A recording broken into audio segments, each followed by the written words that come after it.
Late Latif, VGS वाला बच्चा आ रहा है भाई? तेरा दोस्त नहीं आ रहा आज? अर्नव नहीं आ रहा आज, क्यों? हाय बच्चों, देखो जी, चैप्टर हम कर रहे थे रूल्स ऑफ डेबिट क्रेडिट। देखो जो rules of debit and credit में मैंने आपको ना एक बार रिवीजन दे रहा हूँ। मैंने आपको बताया था LIC। LIC क्या होता है? Liability income, liability income capital, liability income capital.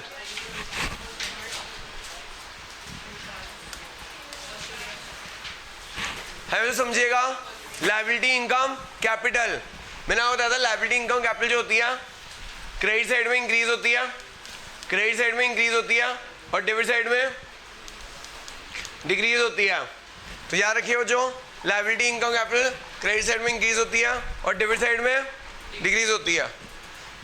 इसका उल्टा बचा क्या? एसेट और एक्सपेंस। बचा क्या? एसेट और एक्सपेंस। एसेट और एक्सपेंस का उल्टा हो जाता है, डेबिट में इंक्रीज होती है और क्रेडिट में डिक्रीज होती है। हमें जो बचा क्या? एसेट और एक्सपेंसेस। एसेट और एक्सपेंसेस डेबिट साइड में इंक्रीज होते हैं और क्रेडिट साइड में डिक्रीज होते हैं। ठीक है, जो पिछली क्लास में बताया था मैंने, LIC liability income capital. Income को बोलते हैं रेवेन्यू। इनकम को क्या बोलते हैं हम? तो जो रेवेन्यू होता है क्रेडिट में इंक्रीज होता है और डेबिट में डिक्रीज होता है। एसेट और एक्सपेंस डेबिट में इंक्रीज होता है और क्रेडिट में डिक्रीज होता है। ओके,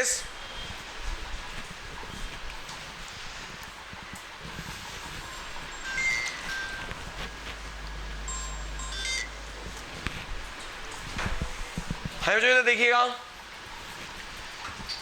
बच्चों, गुड्स के लिए ना वर्ड गुड्स कभी यूज नहीं होता। गुड्स के लिए वर्ड्स कभी गुड्स यूज नहीं होता। गुड्स के लिए क्या यूज होता है? अगर आपने गुड्स खरीदे तो परचेजेस, अगर आपने गुड्स बेचे तो सेल्स, अगर आपने गुड खरीदे हुए वापस कर दिए जाएं तो उसे बोलते हैं परचेज रिटर्न। क्या बोलते हैं? अगर खरीदे हुए गुड्स वापस कर दे तो उसे क्या बोलते हैं? Purchase return. और बेचे हुए गुड्स अगर वापस आ जाए तो उसे क्या बोलते हैं? और जो अनसोल्ड गुड्स होते हैं उसे क्या बोलते हैं? स्टॉक। मुझे क्या मशीनरी परचेज की तो वर्ड यूज हो सकता है? नहीं। मशीनरी के लिए मशीनरी यूज होगा, फर्नीचर के लिए फर्नीचर यूज होगा, लैंड के लिए लैंड, बिल्डिंग के लिए बिल्डिंग। हाँ, अगर आप गुड्स खरीदते हो, अगर आप गुड्स खरीदते हो तो गुड्स खरीदने के लिए आप परचेज वर्ड यूज कर लोगे, गुड्स बेचने के लिए sales, purchase return, sale return, stock. याद रखिए, और जो परचेज क्या होती है? एक्सपेंस होती है। परचेज क्या होती है? सेल्स क्या होती है? Income, revenue. Purchase return, purchase return purchase का उल्टा revenue. Sale return expense, stock asset, stock asset. तो जो इसमें भी क्लासिफाई करना आ सकता है, classify according to modern approach, classify according to modern approach, and which side increase and which side decrease. तो लिखिएगा जो परचेज, परचेज में क्या लिखोगे? Expense, increase decrease. परचेज में लिखोगे आप एक्सपेंस, यहां लिखोगे आप इंक्रीज, यहां लिखोगे decrease. Debit side increase, credit side decrease. Sales, revenue, credit side increase, debit side decrease. Purchase return, revenue, credit side increase, debit side decrease. Sale return, expense, debit side increase, credit side decrease. और क्या बचा बच्चों? Stock. Stock क्या होता है मेरे बच्चों? Asset. Debit side increase, credit side decrease. Note कर लीजिएगा, नोट कर लीजिएगा जो इंपॉर्टेंट है। Purchase, sale, return, sale return और स्टॉक। स्टॉक क्या होता है? अनसोल्ड गुड्स को स्टॉक बोलते हैं। नहीं करना है मैं तो जरूर पे टेस्ट शीट में भी निकालूं, आप दे दो।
भाई PDF दे रहा हूँ और शीट दे रहा हूँ।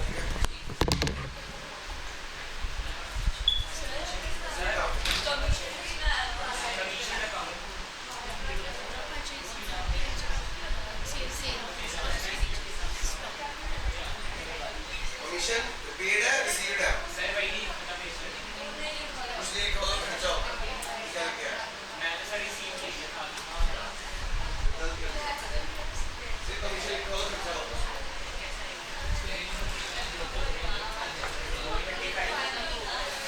नंबर मिल गया तो नंबर मिल गया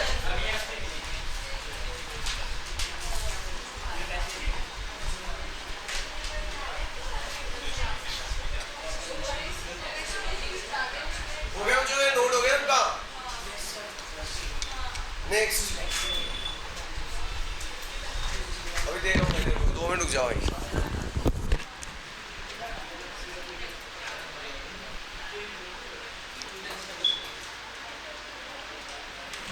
ये इरेज कर दो जो हो गया नोट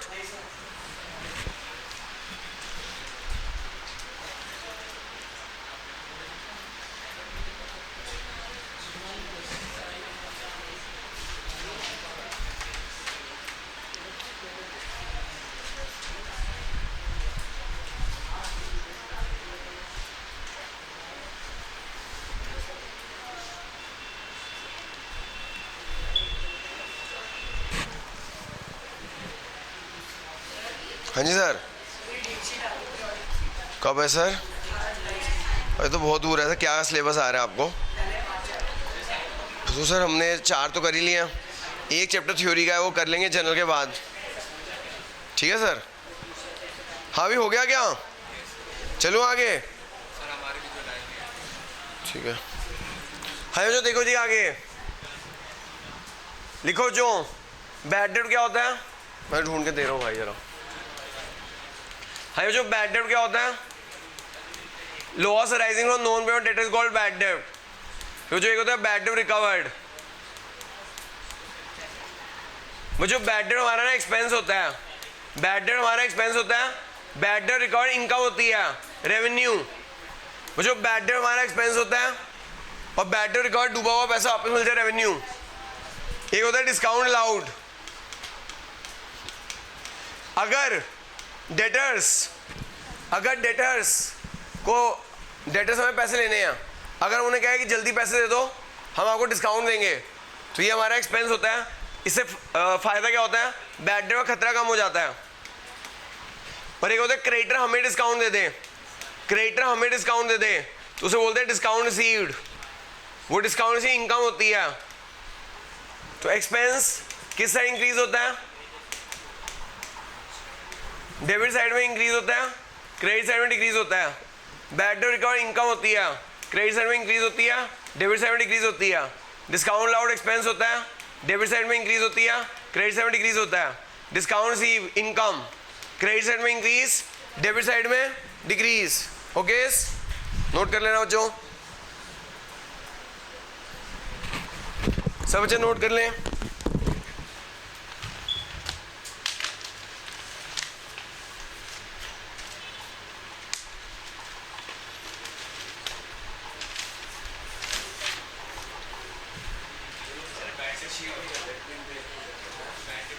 बैड डेट होता है loss arising from non payment debt is called bad debt जैसे एक बच्चा है हाँ जी बेटा डिस्काउंट अलाउड एक पहले से बता दूं बैड डेट और bad debt record bad debt क्या होता है loss arising from non payment debt is called bad debt sir एक बच्चा था पढ़ गया मेरे से 12 क्लास से 2 बच्चे थे 12 क्लास से पढ़ गए भाग गए 12 क्लास से पढ़ गए एक महीने में 12 क्लासेस होती हैं याद है 12 घंटे पढ़ गए पूरे अब तू बता वो 12 महीने एक 12 महीने पूरा अकाउंटिंग 10 मार्क्स का पूरा पड़ गए loss arising from non payment debt is called bad debt मेरे बैड डेट हो गए कई बच्चे पूरा चैप्टर करके पूरा 12 क्लास से लेके भाग गए एक चैप्टर 10 मार्क्स करके भाग गए तो this loss arising from debt is called bad debt जब डेटर बिना पैसे दिए बिना भाग जाते हैं उसे क्या बोलते हैं बैड डेट तो बेटा अगर आप बिजनेस कर रहे हो तो आप तैयार रहना बिजनेस में उधार देना पड़ता है जो उधार देना पड़ता है डेटर हमारे भाग जाते हैं उसे बोलते हैं बैड डेट क्या बोलते हैं नहीं आती कोई बात नहीं छोड़ दे क्या हाँ, जब पैसे देने आ जाए तो बैड डेट रिकवर्ड इनकम हो जाती है, ये आपकी रेवेन्यू शिफ्ट होती है। फिर डिस्काउंट अलाउड क्या होता है? एक्सपेंस। डिस्काउंट रिसीव क्या होता है? इनकम। डिस्काउंट अलाउड क्या होता है? हाँ जी मैडम, डिस्काउंट अलाउड क्या होता है? सुनो भाई मैम, डिस्काउंट अलाउड क्या होता है? जैसे ना फॉर एग्जांपल मैं आपको बताता हूँ,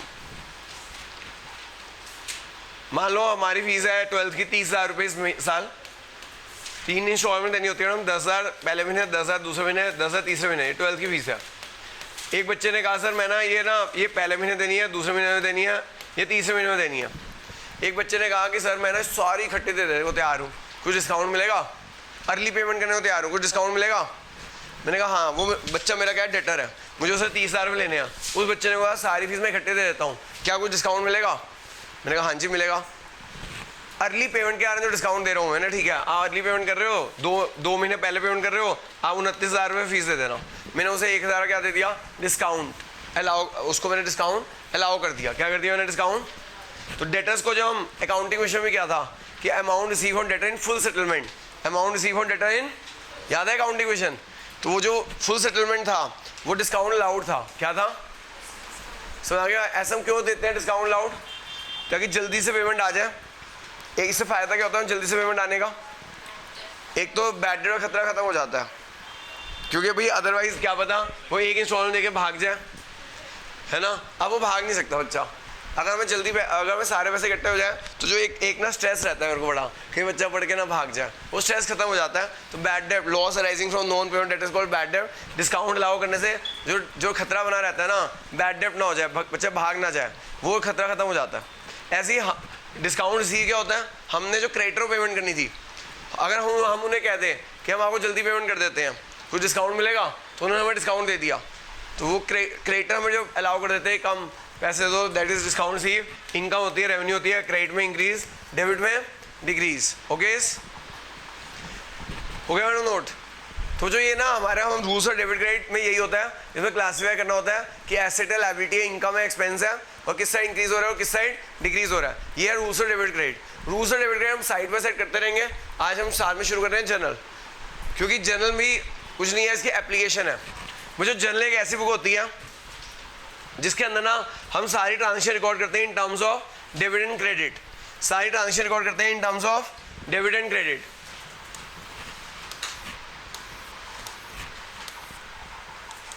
तो जो ये जर्नल का फॉर्मेट होता है, ये जर्नल बुक का फॉर्मेट होता है, ये कौन फॉलो करता है? जर्नल बुक मैंने बताया था चैप्टर 1 में, स्मॉल बिजनेसेस कौन फॉलो करते हैं? तो ये एक ऐसी बुक होती है इसमें सारी ट्रांजेक्शन रिकॉर्ड होती है in terms of debit and credit. All the transaction recorded in terms of debit and, समझ आ गई जो बात? ऊपर लिखना जरूरी होता है इन द बुक्स ऑफ, ऊपर लिखना जरूरी होता है इन द बुक्स ऑफ। मान लो ओनर का नाम है राम जी, तो ओनर का नाम लिखना जरूरी होता है। यहाँ आता है डेट, यहाँ पे क्या आता है? डेट। यहाँ क्या आता है? पर्टिकुलर्स। यहाँ क्या आता है? एलएफ। एलएफ क्या होता है? Ledger folio. मुझे लेजर फोलियो क्या होता है यार? रियल आपको ना अभी थ्योरेटिकल लाइफ में कुछ नहीं लिखना है एलएफ में। एलएफ का फुल फॉर्म होती है लेजर फोलियो। एलएफ की फुल फॉर्म क्या होती है? यहाँ पे पेज नंबर लिखने होते हैं लेजर के। इसके बाद जर्नल के बाद जो बुक बनती है उसे बोलते हैं लेजर। जर्नल के बाद जो बुक बनती है लेजर, टी शेप अकाउंट बनते हैं उसे बोलते हैं लेजर। जैसे मशीन का लेजर, फर्नीचर का लेजर, जिसकी लेफ्ट हैंड साइड डेबिट होती है, राइट हैंड साइड क्रेडिट होती है। यहाँ पे ना, यहाँ पे एलएफ में लेजर का पेज नंबर लिखना होता है।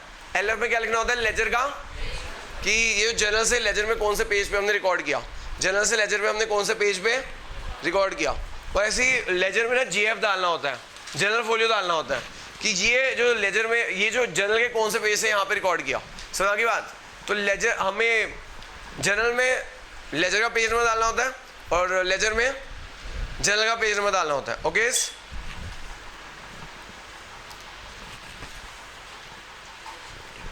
मुझे क्वेश्चन लिखिएगा, एक क्वेश्चन लिख, पहले फॉर्म बना लीजिएगा, पहले क्वेश्चन लिखिएगा फिर ये फॉर्म बनाइएगा। जर्नलाइज ऐसे आएगा, give journal entry in the books of Ram, give journal entry in the books of Ram, give journal entries in the books of Ram, give journal entries in the books of Ram.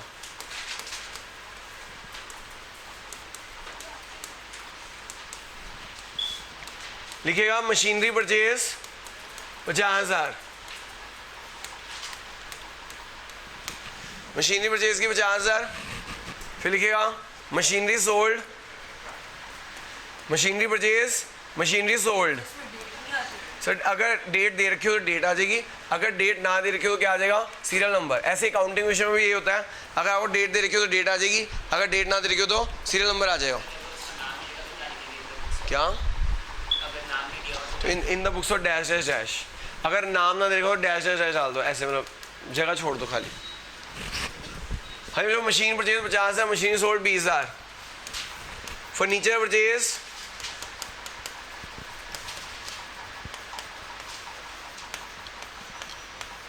20,000, machine furniture sold.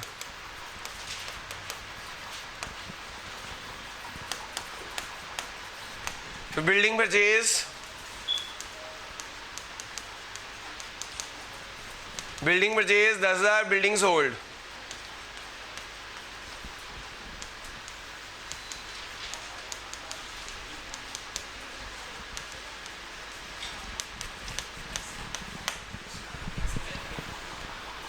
Question लिख लीजिएगा, ये ना answer इस ये general का format होता है, ये जनरल का फॉर्मेट बना लीजिएगा।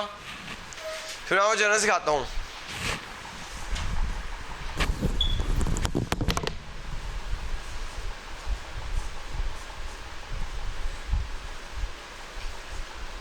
ये क्वेश्चन लिख लो और जनरल फॉर्मेट डालो, इसके अंदर करना होता है।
रियल लाइफ में क्या लिखे जाते हैं, पेज नंबर। क्या लेजर के, हाँ वहाँ पे जीएफ आता है या लेजर आता है। तू भाई सेक्टर 3 से आता है ना, क्या नाम है तेरा? हार्दिक। कौन से सेक्टर, कौन से पॉकेट में रहता है तू? एफ। और कोई आता है सेक्टर 3 से? हैं? अच्छा, अब सेक्टर 4 में है।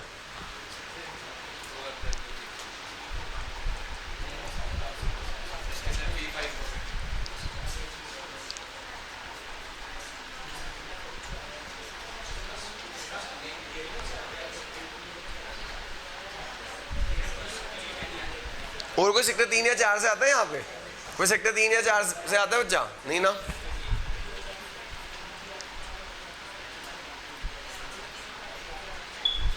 तू कहाँ से आता है भाई? सेक्टर 13, ठीक है। और कोई तो नहीं आता ना भाई सेक्टर 3 4 से? तू कहाँ से आता है भाई? 800, ठीक है। हाँ बच्चों नोट हो गया? शुरू करूँ? देखो जो हमें ना हर ट्रांजेक्शन ना कैसे लिखनी है, डेबिट एंड क्रेडिट के टर्म्स में लिखनी है। अब अगर आप देखो अकाउंटिंग विजन में क्या करते थे, मशीनरी परचेज की, अगर मैं मशीनरी परचेज करता था मशीनरी आ रही होती थी, मशीनरी आ रही होती थी, मशीन परचेज करे तो मशीनरी आएगी ना भाई।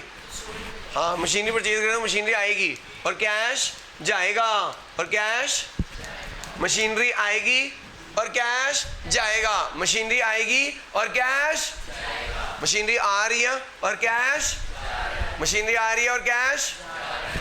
जो जो एसेट आ रहा है, ये एसेट आ रहा है तो ऐसे इंक्रीज हो रहा है, एसेट इंक्रीज हो रहा है और कैश डिक्रीज हो रहा है, एसेट इंक्रीज हो रहा है और कैश। जो इंक्रीज हो रहा है ऐसे इंक्रीज किस साइड होते हैं? डेबिट साइड में। ऐसे इंक्रीज किस साइड होते हैं? एसेट डिक्रीज किस साइड होते हैं? तो मशीन इंक्रीज हो रही है और कैश डिक्रीज हो रहा है, मशीन इंक्रीज हो रही है और कैश। तो जो अकाउंट में एक चीज डेबिट करनी होती है, एक चीज क्रेडिट करनी होती है इस बुक में, तो मशीनरी डेबिट करनी है और कैश क्रेडिट करनी है। तो ये ना हमारा रूल है, अकाउंट जो ना हमारे रूल्स के ऊपर चलता है एंड प्रिंसिपल्स के ऊपर चलता है। किस पे चलता है? Rules and principal. रूल्स मैंने बता दिया, rules of debit and credit. Principle एक चैप्टर है, बीच में कई बार बताता भी रहता हूँ, जैसे business entity principle, separate entity principle, money measurement principle, ये चैप्टर करना है हमें। अकाउंट रूल्स एंड प्रिंसिपल चलता है, इसलिए अकाउंट को साइंटिफिक बोला जाता है। क्या बोला जाता है? समझा क्या जो बात? इसके अलावा अकाउंट्स ना कन्वेंशंस पे भी चलता है। कन्वेंशंस क्या होती है? ट्रेडिशंस। क्या होते हैं? जैसे हमारे ट्रेडिशंस है, क्या ट्रेडिशंस है? हमें बड़ों की रिस्पेक्ट करनी है, बड़ों के पाँव छूने हैं, छोटे बच्चों को प्यार करना है, ये हमारे ट्रेडिशंस चले आ रहे हैं। क्या चले आ रहे हैं? कन्वेंशंस बोलते हैं इन्हें। ऐसी कन्वेंशंस क्या होती है जो कई हज़ारों सालों से चलते आ रहे हैं और हम उसे फॉलो करते आ रहे हैं। जैसे दिवाली हम हर साल मनाते हैं, ठीक है, होली हर साल मनाते हैं, ये हमारी कन्वेंशन है। क्या है हमारी? समझ की बात? तो कुछ कन्वेंशन हज़ारों सालों से क्या होती जा रही है? फॉलो होती जा रही है। कई कन्वेंशन हज़ारों सालों से क्या हो जा रही है? फॉलो हो जा रही है। इसी तरह अकाउंट्स में कुछ कन्वेंशंस हैं जो जब से अकाउंट बना है तब से वो फॉलो हो जा रही है, हमें फॉलो करनी है। हालांकि कुछ कन्वेंशंस चेंज भी हो जाती है, कुछ कन्वेंशंस, तो ऐसे कुछ अकाउंट्स में कन्वेंशंस चेंज हो गई है, ऑप्शनल हो गई है, लेकिन अभी भी कुछ टीचर फॉलो करते हैं, कुछ टीचर कहते हैं नहीं तुम्हारी मर्जी है, फॉलो करो या ना करो। जैसे फॉर एग्जांपल हमारे पुराने ज़माने में शादी बहुत जल्दी हो जाती थी, बाल विवाह हो जाता था, तो वो कन्वेंशन अब उन्होंने बैन कर दी। भाई नहीं भाई अब ऐसा नहीं हुआ, लेकिन अभी भी राजस्थान में अभी भी हो जाती है। मेरा एक स्टूडेंट है सारव, वो भी पास आउट हुआ, वो कह रहा है उसकी शादी होने वाली है बस 2 सालों में, उनके घर में राजस्थानी है, उसकी शादी होने वाली है। तो अभी भी वो कह रहे हैं बस 21 साल का हो जाए, अलाउड हो जाएगा, फिर उसकी शादी कर देंगे। वो बचपन सचदेवा का स्कूल का बच्चा था। तो मेरा कहने का मतलब है कुछ कन्वेंशंस अभी भी फॉलो हो रही हैं, कुछ चेंज हो गई हैं, ठीक है। तो इसी तरह अकाउंट्स भी कन्वेंशंस के ऊपर चलेगा। तुम ये जो कहोगे ये क्यों हो रहा है भाई, बड़ों के पाँव क्यों छूते हैं? उनको रिस्पेक्ट देने के लिए। यहाँ पे हमें कुछ रिस्पेक्ट, कहीं और रिस्पेक्ट देना होता है हमें। यहाँ पे किसको रिस्पेक्ट देनी है? हाँ जी, यहाँ पे किसको रिस्पेक्ट देनी है? डेबिट को। किसको रिस्पेक्ट देनी है? अकाउंट्स में हमें रिस्पेक्ट देनी होती है डेबिट को। आप समझो डेबिट क्या है? फीमेल है, क्या है? लेडीज है, लेडीज फर्स्ट, लेडीज, ठीक है जी। तो डेबिट हमारे यहाँ पे फीमेल है, तो जैसे लेडीज फर्स्ट होती है, जैसे डेबिट आपके लेडीज फर्स्ट होती है, ऐसे यहाँ डेबिट फर्स्ट होगा, डेबिट फर्स्ट, ठीक है जी। तो जो हमें डेबिट पहले लिखना होगा और क्रेडिट बाद में लिखना होगा। डेबिट पहले लिखना होगा और क्रेडिट, तो जो हमें मशीन डेबिट हो रही है, तो जो डेबिट हो रहा है उसे पहले लिखना है। हमें जैसे लेडीज को रिस्पेक्ट देनी चाहिए, ऐसे ही मशीन को भी जो डेबिट हो रहा है उसको रिस्पेक्ट देनी है। हमें ऐसे लिखना होगा machine account debit, machine account. और जो कैश क्रेडिट हो रहा है, क्रेडिट के आगे 2 लगाना होता है। क्रेडिट जो हो रहा है उसके आगे क्या लगाना होता है? 2। क्रेडिट के आगे क्या लगाना होता है? अकाउंट का ए बड़ा होना चाहिए, अकाउंट का ए बड़ा होना चाहिए। Machine account debit to cash account, machine account debit to, amount कितना है? 50,000। लेजर फोलियो सर बहुत बता दिया। लेजर फोलियो में पेज नंबर लिखना होता है कि ये एंट्री लेजर के कौन से पेज में रिकॉर्ड हुई है। रियल लाइफ में पेज इंडेक्स होता है सर, ये कि अभी सर ब्लैंक छोड़ दूंगा, आपको रियल लाइफ में भरना होता है, थ्योरेटिकल लाइफ में नहीं भरना होता। है जो तो आपने देखा machine account debit to cash account हुआ। मशीन डेबिट होने का मतलब है मशीन इंक्रीज हो गई है। मशीन डेबिट होने का मतलब क्या होता है? मशीन। और कैश क्रेडिट होने का मतलब क्या होता है? कैश डिक्रीज हो रहा है। सिंपल सी बात है, जो एसेट आए उसे आप डेबिट कर देना, जो एसेट आए उसे आप क्या कर देना, और जो एसेट जाए उसे क्या कर देना। तो मशीन आ रही है, मशीन तो जो आ रही है उसे डेबिट कर दो, और जो चीज जा रहा है उसे, क्योंकि आने से इंक्रीज होता है, एसेट आने से और एसेट जाने से, एसेट आने से इंक्रीज होता है और एसेट जाने से जो इंक्रीज हो रहा है उसे डेबिट कर दो, जो जा रहा है वो डिक्रीज हो रहा है उसे क्रेडिट कर दो। जो एसेट आ रहा है इंक्रीज, जो एसेट जा रहा है इंक्रीज डेबिट, डिक्रीज, ऐसे इंक्रीज डेबिट में होता है, क्रेडिट में होता है। ये हमारा ट्रेडिशन है कि जो चीज़ डेबिट करनी है, जो चीज़ डेबिट करनी है वो फर्स्ट लिखनी है, जो चीज़ क्रेडिट करनी है उसे बाद में लिखना है। ये हमारा ट्रेडिशन है। थोड़ा सा सम्मान देने के लिए थोड़ी लाइन डाल, मतलब थोड़ा स्पेस छोड़नी है। गिव देम स्पेस, इनको थोड़ा सा स्पेस दो भाई। देखो जो यहाँ ना थोड़ा सा स्पेस देनी है, थोड़ा स्पेस देने का यहाँ डेबिट लिखना है, ठीक है भाई, चिपकना नहीं है भाई ये यहाँ पे। हाँ यहाँ पे क्रेडिट के आगे 2 लिखना है, क्रेडिट के आगे 2 लिखना है और अकाउंट लिखना है। हाँ जी, डेबिट के कॉलम में डेबिट अमाउंट और क्रेडिट के कॉलम में क्रेडिट रुपीस लिख देना, जो यहाँ पे रुपीस रुपीस रुपीस का साइन मार देना। अच्छा, जो आपको पता है कि डेबिट का मतलब एसेट, डेबिट का मतलब इंक्रीज है, एसेट क्रेडिट का मतलब डिक्रीज है, आप लोगों को पता है। लेकिन जिसको डेबिट क्रेडिट की लैंग्वेज नहीं आती, जिसको डेबिट क्रेडिट की लैंग्वेज नहीं आती, उसको कैसे पता चलेगा? तो उसको समझाने के लिए हमें आसान भाषा में, इजी इंग्लिश में भी लिखना पड़ता है, बीइंग लगा के, कि being machinery purchase in cash, being machinery purchase in, being machinery purchase in.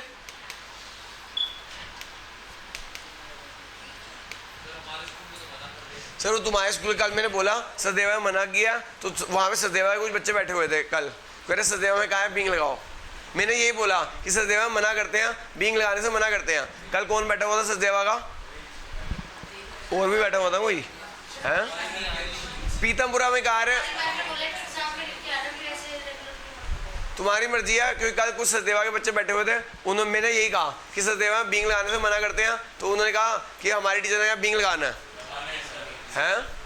कोई बात नहीं, मैं तो क्या, मैंने कल यही कहा था, मैंने यही कहा था कि सचदेवा में मना करते हैं, तो कुछ बच्चे बैठे हुए सचदेवा के। हाँ जी, मैं बता वो बीइंग, एक मिनट, ये ना मेरी बात सुनो, जो ये बीइंग है ना पुराना ट्रेडिशन है, पुराना ट्रेडिशन में ना, मैंने शुरू में बोल दिया था, कुछ ट्रेडिशन ऑप्शनल हो गए हैं। कुछ ट्रेडिशन क्या हो गए हैं? हाँ भी सुनो भाई, कुछ ट्रेडिशन ऑप्शनल हो गया, बीइंग लगाना ट्रेडिशन ऑप्शनल हो गया। जैसे मैं बताऊँ डॉरी मना है, लेकिन फिर भी देते हैं, ठीक है ना, तो ट्रेडिशन उनकी मर्जी है, वो तो फॉलो करना।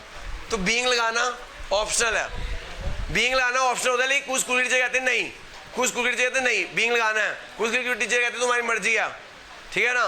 तो जैसे कुछ कहते हैं नहीं तुम्हारी मर्जी है, डोरी दो ना दो, कुछ कहते हैं नहीं फिर देना जरूरी है, ठीक है भाई। आगे चलते हैं। क्या वो कह रहे हैं? मैं लूंगा भाई, आगे चलो भाई। नेक्स्ट, हाँ भाई, ये भैया ट्रेडिशन है, ये बीइंग लगाना, डेबिट ऊपर लिखना, ये सब ट्रेडिशन है, हम कई सालों से फॉलो कर रहे हैं बिकॉज ऑफ सोशल प्रेशर, तो ये हमें करना ही पड़ता है। ऐसे ही हमारे अकाउंट्स का प्रेशर है कि यहाँ पे आपको डेबिट पहले लिखना है, क्रेडिट बाद में लिखना है। अकाउंट्स का प्रेशर है, जिस जो डेबिट करना है उसका डीआर लगाना है, जो चीज़ क्रेडिट करनी है उसका 2 लगाना है। नरेशन, नरेशन इसलिए लिखते हैं ताकि अंडरस्टैंडेबिलिटी के लिए, किसके लिए? This is one of the qualitative characteristics of accounting information. हमें जो आगे मशीनरी सोल्ड कर दी, अगर मशीनरी सोल्ड कर दी तो क्या होगा? अगर मैं मशीनरी बेच दे तो क्या होगा? कैश आर है, कैश, और मशीनरी, अगर मैं मशीनरी सोल्ड करता हूं तो कैश आ रहा है और मशीनरी जा रही है। जो कैश आने से इंक्रीज हो रहा है, कैश आने से इंक्रीज हो रहा है, और मशीनरी जाने से डिक्रीज हो रही है। जो चीज़ आ रही है उसे डेबिट कर दीजिए, जो चीज़ जा रही है उसे क्रेडिट कर दीजिए, जो चीज़ आ रही है उसे डेबिट कर दीजिए, जो चीज़ जा रही है उसे क्रेडिट कर दीजिए। ओके,